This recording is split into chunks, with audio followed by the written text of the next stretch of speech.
हम मीनू झा उपस्थित छी एकटा राखी के गीत लऽ के।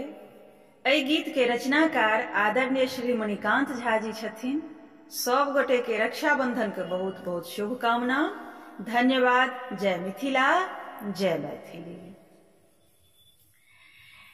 राखी के आयल समैया यो भैया, बिसरब नहीं एहि बेर अबैया।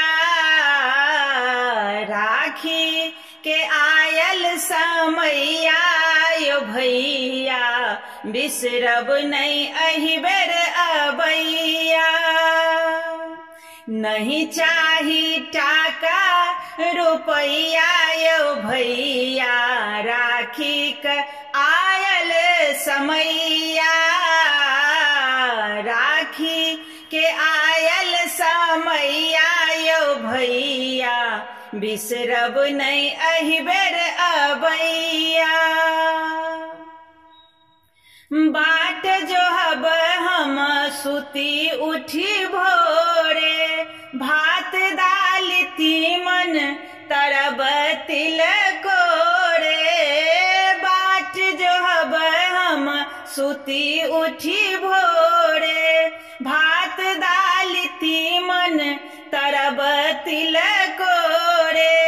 आनब नीमन मिठैया यो भैया, राखी क आयल समैया।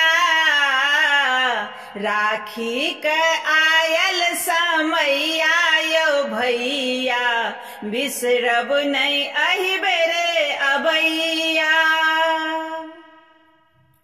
कंचन थार में दीप सजायब, फूल के माला से हो बनायब।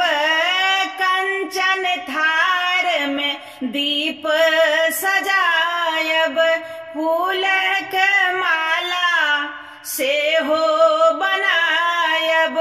बान्हब ते सुत कलैया यो भैया, राखी का आयल समैया। बिसरब नहीं एहि बेर अबैया यो भैया, राखी का आयल समैया। भाई बहिन के ई सुंदर त्योहार, गाम घर नगर नगर अछि व्यवहार। भाई बहिन के ई सुंदर त्योहार, गाम घर नगर नगर अछि व्यवहार। मणिकांत गीत सुनैया यो भैया, राखी का आयल समैया।